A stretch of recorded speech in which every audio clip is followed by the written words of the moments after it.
आपका खैर मकदम है। हिंदू राष्ट्र बनाने के लिए अनकरीब होगा मुसलमानों का कत्लो आम। नाजरीन, ये हम नहीं कह रहे बल्कि हिंदुओं के साधु संत और पंडित कह रहे हैं और खुलेआम मुसलमानों की नस्लकशी का ऐलान किया जा रहा है। 17 से 19 दिसंबर को यति नरसिंहानंद ने हरिद्वार में 3 रोजा कॉन्फ्रेंस का इनेकाद किया था, जिसमें महामंडलेश्वर महंत और पीठाधीश्वर मुल्क भर से शरीक हुए। कॉन्फ्रेंस में खुलेआम मुसलमानों के कत्लो आम का ऐलान किया गया। साथ ही वहां मौजूद तमाम लोगों से इस बात का हलफ लिया गया है कि हिंदू राष्ट्र बनाने के लिए लड़ेंगे, मरेंगे और मारेंगे। इस दौरान यति नरसिंहानंद ने कहा है कि मुसलमानों को मारने के लिए तलवार की जरूरत नहीं है, क्योंकि वो तलवार से नहीं मरेंगे। इससे आगे जाना होगा और टेक्निक का इस्तेमाल करना होगा। इसके अलावा स्वामी सागर सिंधु महाराज ने कहा है, मैं बार बार कहता हूँ मोबाइल 5000 का चल जाएगा, लेकिन अपने पास 1 लाख का हथियार रखो। कि मुसलमानों को मारने के लिए तलवार की आवश्यकता नहीं होगी, क्योंकि अब तलवार से आपसे वो मरेंगे भी नहीं। तलवार से नहीं मरने वाले हैं वो। आपको टेक्निक में उनसे बहुत आगे जाना होगा। वो बहुत अच्छे हथियार लिए हुए बैठे हैं। मैं बार बार कहता हूं मोबाइल 5000 वाला भी चल जाएगा, लेकिन शस्त्र कम से कम 1 लाख रुपए वाला तुम्हारे पास होना चाहिए। स्वामी प्रेमानंद महाराज ने भी हथियार रखने पर जोर देते हुए कहा है, रक्षा बिना हथियारों के नहीं होती है। अगर धर्म की रक्षा करनी है तो सबसे पहले 1 लाख का हथियार रखो, भले मोबाइल 5000 का खरीदो।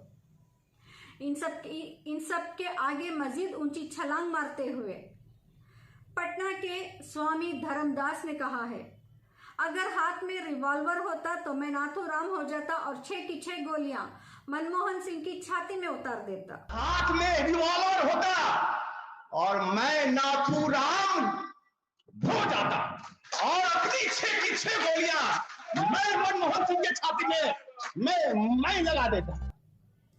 नाजरीन, 70 साल पहले जिस तरह गांधी का कत्ल किया गया था, बिल्कुल उसी तरह आज भारत के साबिक वजीर आजम मनमोहन सिंह को गोली मारकर कत्ल करने की बात कही जाती है। लेकिन मजाल है जो मेन स्ट्रीम मीडिया ये सब दिखाए। इन्हीं तो महज 3 तलाक, तबलीगी जमात और तालिबान के सिवा कुछ नजर नहीं आता, जबकि यहाँ पर खुलेआम मुसलमानों के कत्लो आम और नस्लकशी का ऐलान किया जा रहा है, कसम दिलाई जा रही है, मुल्क में दहशतगर्दी को फरोग दिया जा रहा है। इस दौरान बाकायदा वीडियोस बनाकर सोशल मीडिया पे वायरल की जा रही हैं, ताकि मुल्क के अक़लियती तबके के अंदर डर और खौफ पैदा कर सकें। लेकिन अफसोस, पुलिस, इंतजामिया या सरकार की जानिब से इन पे किसी किस्म की कानूनी कार्रवाई नहीं की जाती।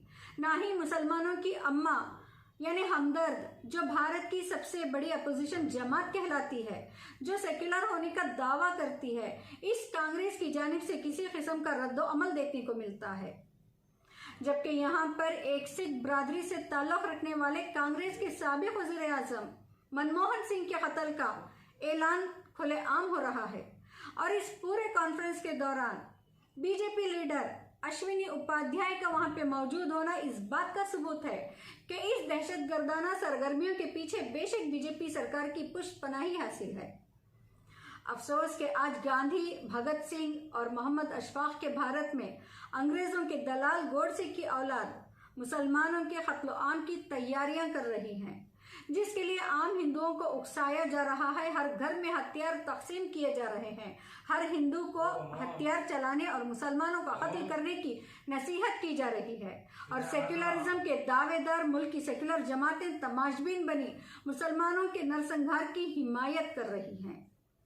याद रहे, जो गलत को गलत, कातिल को कातिल नहीं कह सकता, वो बेशक कातिलों का हिमायती होगा और हर कत्ल का जिम्मेदार।